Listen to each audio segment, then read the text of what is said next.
មកមើលផ្សោតលើកទី2នៅសហគមន៍នេសាទព្រែកថ្នោតនេះគឺបានដោយបំណងដែលខ្ញុំចង់បានហើយអ្នកទាំងអស់គ្នាគឺបានឃើញផ្សោតឃ្លីដែលប្រជាជននៅក្នុងតំបន់បានហៅឬក៏ផ្សោតពណ៌ផ្កាឈូកគឺខ្ញុំបានឃើញវាហើរទាំងវងតែម្ដងអ្នកគ្នាពិតជាស្រស់ស្អាតខ្លាំងមែនទែនហើយខ្ញុំក៏បានផ្តិតទិដ្ឋភាពនេះយកមកចែកជូនបងប្អូនទាំងអស់គ្នាទស្សនាដែរហើយសម្រាប់ការមកមើលផ្សោតនៅសហគមន៍ព្រែកថ្នោតនេះគឺមានភាគរយច្រើនមែនទែនដែលអ្នកទាំងអស់គ្នាសង្ឃឹមថានឹងបានឃើញវាគ្រាន់តែថាពេលខ្លះយើងបានឃើញផ្សោតពណ៌ផ្កាឈូកនេះពេលខ្លះទៀតគឺយើងបានត្រឹមតែឃើញផ្សោតក្បាលត្រឡោកទេមកដើរលេងកពតជើងនេះមិនខកបំណងទេបានឃើញផ្សោតដែលចង់ឃើញហើយថែមទាំងបានស្គាល់កន្លែងគេងដ៏ស្រស់ស្អាតមួយដែលមានទីតាំងនៅក្បែរនឹងក្រុងកំពតតែម្ដងហើយការរៀបចំនៅក្នុង resort មួយនេះពិតជាស្រស់ស្អាតខ្លាំងមែនទែនហើយថែមទាំងមានសកម្មភាពលេងកម្សាន្តជាច្រើនសម្រាប់អ្នកទាំងអស់គ្នានៅពេលដែលមកស្នាក់នៅអញ្ចឹងបើសិនជាអ្នកទាំងអស់គ្នាមកជាលក្ខណៈក្រុមគ្រួសារហើយមានកូនតូចគឺពិតជាត្រូវចិត្តរបស់ពួកគាត់ហើយគឺដោយសារតែ activity នៅទីនេះគឺមានច្រើនខ្លាំងមែនទែន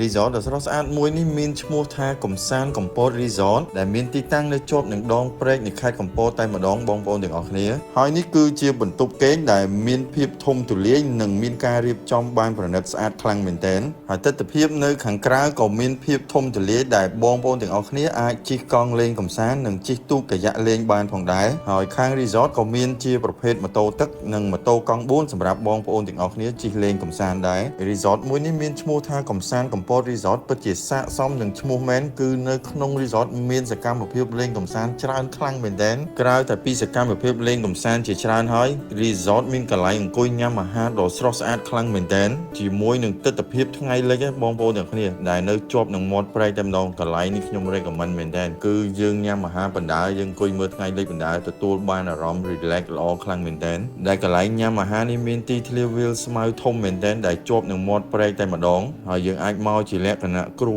សារជាលក្ខណៈគូស្នេហ៍មិត្តភ័ក្តិក្រុមការងារនិយាយទៅ the best ហ្មងអ្នកទាំងអស់គ្នាអញ្ចឹងបើសិនជាបងប្អូនទាំងអស់គ្នាចង់កក់កន្លែងស្នាក់នៅអាចតាក់ទងតាមរយៈលេខខាងក្រោមនេះបាន